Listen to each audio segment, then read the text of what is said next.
It's easy to become preoccupied with how science can help us. And as the technology in our world becomes increasingly complicated, the humanities sometimes get squeezed out of our schools and our lives. We pause to ask, why spend time reading Shakespeare when we're facing urgent issues like global warming and new diseases? Our newest contributor to Wyoming Signatures, Jeffrey Lockwood, explores the future of the humanities with the chair of the University of Wyoming English Department, Peter Parolin. Peter, thanks for coming and spending a little time with me today. What I want to talk about is the humanities. And I think maybe just to get clear between us and with the viewers, what do we mean when we say the humanities? What does that include? What does that exclude? It's a great question, and it's hard for me to think about what the humanities would exclude in terms of the scope of human experience. To state it positively, the humanities are interested in all the kinds of aspects of our experience that make us human, that determine what we do, why do we do it, what are our values, why do we think we're here, why do we think it's worth pursuing X rather than Y. I guess academically or in terms of congressional mandates, you would think about the humanities excluding, say, the physical sciences or the fine arts. But even if we say, okay, if you're measuring the atomic weight of gold, that is science, that's not humanities, the way you might talk about chemical elements, the language, the metaphors, the images you use to understand them, that's humanities territory, right? How do we, okay, sciences will give us the facts about the physical world, but then humanities will ask, how do we interact with the knowledge that we've gotten from science? Okay, fantastic. So, I mean, as a matter of fact, you picked gold and not cobalt for a reason, right? Absolutely, you said it. So, yeah. There was an article, I mean, what kind of got me going on this is there was an article last month in Harper's by this fellow Mark Slauka, and he titled the article, "Dehumanized When Math and Science Rule the School." And he argued that math and science have come to dominate American education. So I did a little background work based on UW, and here's what I found, that there's 5 times more faculty in the sciences than the humanities at this institution.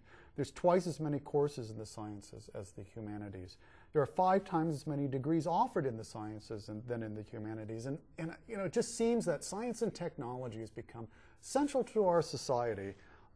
Why are the humanities relevant anymore, right? We solve our problems, define our problems in terms of science and technology. What's the role of the humanities anymore? Well, I think we live in a scientific and a technological world, but we're not exclusively scientific and technological beings.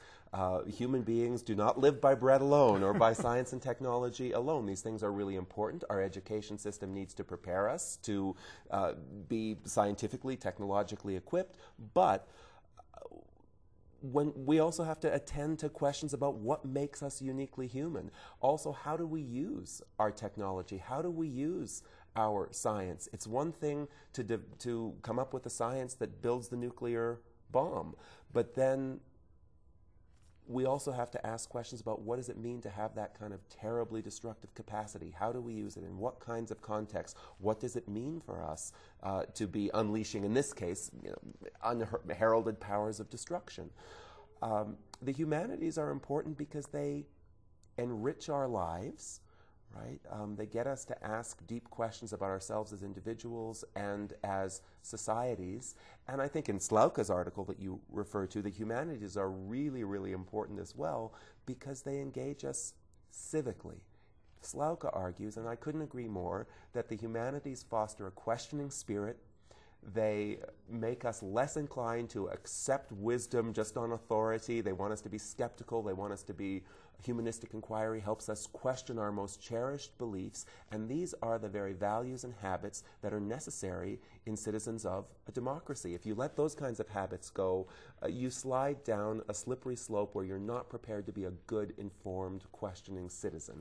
So would it be, so one could make the case, right, or extrapolate your case to say that the humanities, instead of being a thing of the past, right, is there an argument to be made that in the face of scientific skills and technological power, that they're becoming more important than they've been, not less important? And there is a sense that that's the past, right?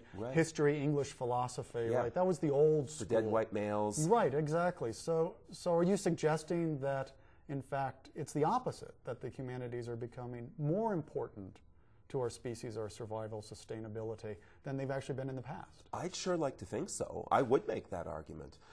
Right, because as the scope of our knowledge, as both our creative and our destructive power increase to previously undreamed of levels, we have to have some kind of a cognitive infrastructure for dealing with who we are becoming. Sure, if we want to be, it's a question of not only the richness of our lives, and I would say that humanistic study is about the richness of our lives in the present and the future, but it's also about protecting ourselves, becoming smarter, more aware, more careful, informed as a species. Well, you brought up the dead white guys, right? So and I know I love the dead white guys. I know one of your things, right, is Shakespeare. All right, so dead white guy. Give me one good reason why a citizen of Wyoming should attend a Shakespeare play. Just one good reason.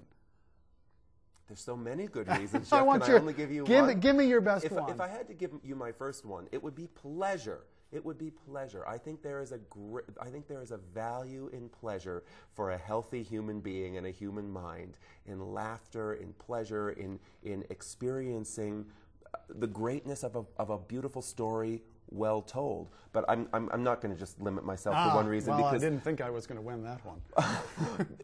Having read Slauka's article, right, where he's talking about the humanistic value of a questioning, skeptical spirit. The Shakespeare plays are all about skepticism. They're not about, bowing down to the authority of the past or of the king or of the queen.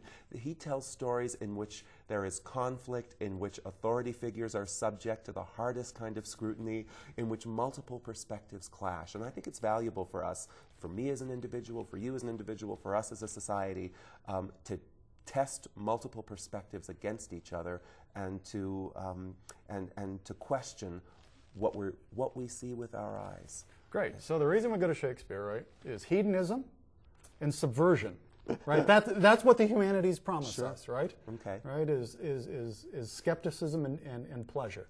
Well, it sounds like that's a pretty tempting combination of factors, right?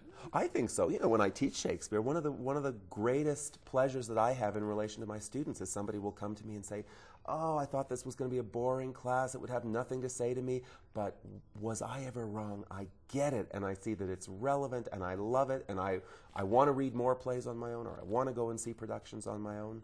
Absolutely.